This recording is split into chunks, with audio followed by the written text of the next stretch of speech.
Alright, I'm not a big fan of flying. Not the flying itself, I actually kind of like that, but I really hate airports, and lines, and waiting, luggage, tiny bathrooms. I actually have no problem once I'm in my seat. Then when we land, I have to get off the plane, more lines, more waiting, more luggage. Not a fan of airports. But you know what would make it worse? Snakes. Granted, my relationship with snakes has evolved over the years. I used to think that being locked in a room with a snake was an instant death sentence. But people like Steve Irwin and Jeff Corwin showed me they're just animals, not mindless, single-minded killing machines. Some of them just want to make YouTube videos. But if you add these things together, especially in a horror movie, the snakes become the monsters I always knew they were. Throw in Samuel L. Jackson, and you get Black Snake Moan. Just kidding. Part airline disaster, part nature horror movie. This is snakes on a plane. Do your eyes. Here we go again, my... What a happy, cheerful opening. So, when do the Bradys land? Sean, played by Nathan Phillips, is minding his own goddamn business, tearing through Hawaii's lush landscape on his dirt bike. Way to respect nature, asshole. He stops to enjoy a Red Bull when a man piñata suddenly drops from the trees. This must be the birthday boy. Ruthless drug dealer Eddie Kim, played by Byron Lawson. Keep going, you'll get that candy out. Oh wait, that's not candy. Sean gets away, but not for long. Wilderness girls. Agent Neville Flynn, played by Samuel L. Jackson, is here to save his motherfucking ass. It's a Sam Jackson movie. I'm gonna say motherfucker a few times. What the hell is going on? You witnessed a murder and didn't tell anybody. If he didn't tell anyone, how does he know? In other words, testify or die. Okay. Meet your flight crew, Claire and Mercedes, played by Juliana Margulies and Rachel Blanchard, respectively. Juliana is the bigger name, so I'm guessing she'll be our hero flight attendant and possible love interest for our hero, because isn't it always? We meet the rest of this quirky array of characters. Meanwhile, in the cargo hold, someone is spraying flowers. I don't know why? Pheromone will make these guys go fucking crazy. Ah, okay. Luckily, this plane is also carrying a delivery of exposition. Sean and Nathan take over first class. The first class passengers are of course not happy that they have to ride coach. Coach? Is it safe there? Let's meet the passengers. The mostly unlikable, unmemorable passengers who are just here to die or be in jeopardy. Kid, asshole, other asshole, lady. This is the Avengers of disaster movie characters. Collect them all. Kids traveling alone in a disaster horror movie? They'll be fine. Time for a smooth flight to LA so the kid can testify. Of course it doesn't, or else we won't have a movie. This is the kind of scene that makes you expect a one-on-one martial arts fight between Kim and Flynn. I am so ready! You think I didn't exhaust every other option? He saw me! Well, maybe you should torture and kill people someplace more private. Just a suggestion. First they stick me in coach and then they put a freaking dog next to me. What the hell is next? We know. You're gonna die. Hey, Lin Shaye.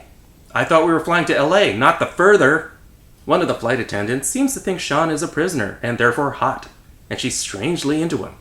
Bad boys, we get it. I'm a witness for the prosecution. Lame. They keep giving us passenger moments, but they're still just caricatures. Who cares? Time to get this plot going. Release the snakes!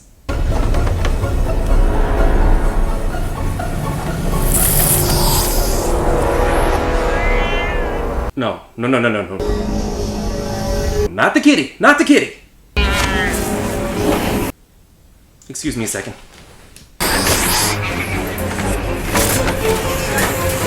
Sorry, buddy. It's just a movie. Alright. You're okay. There's no snakes here. His name is Loki.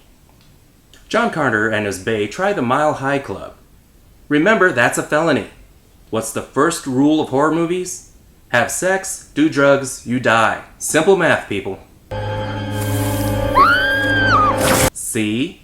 The snakes even start messing with the wiring. DeVry University for snakes. Electrical engineering courses open in the fall. So even when a passenger is No. No, no, no, no, no, no, no, no, no, no, no, no, no, no, no, no, oh shit! Does that count as a Mile High Club? And the snakes are pervs. You can't have an airborne disaster movie without at least losing one pilot. I think he's had a heart attack. The snake is just trying to give him CPR. DeVry University for snakes. CPR certification courses open in the fall. He doesn't really see a snake. This is just how Delta pilots find the controls. Hey, what's this button do? When the snakes finally get in the cabin, it's bedlam.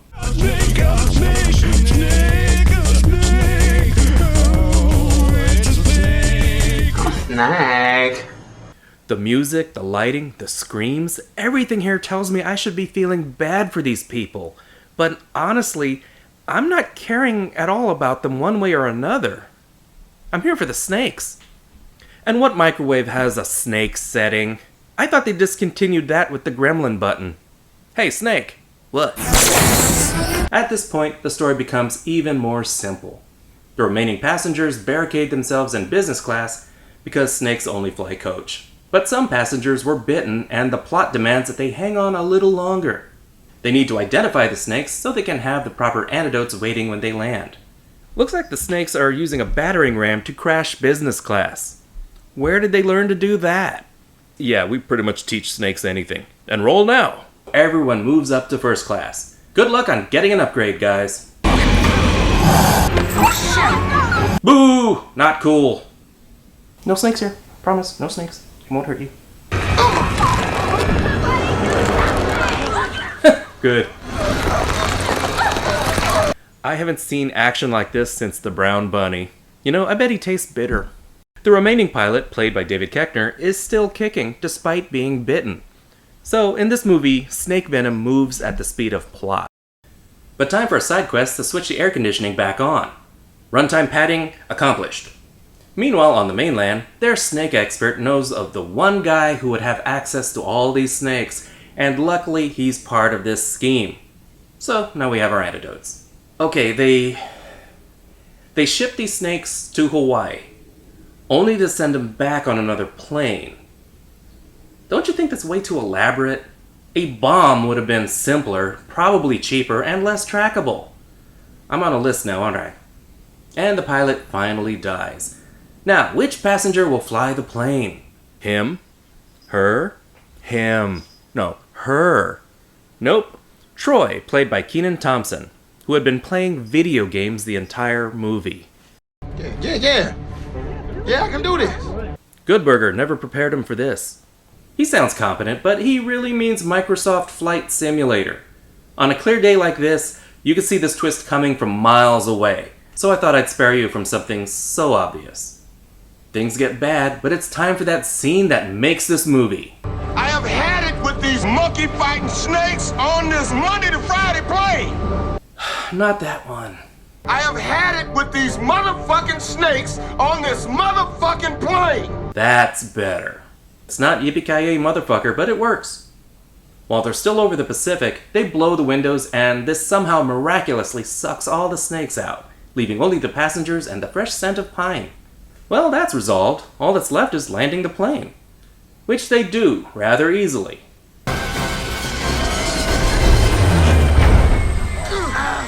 There's some character development. Sean goes from free-spirited kid to a responsible, sympathetic adult. Too bad he dies. I'm just kidding.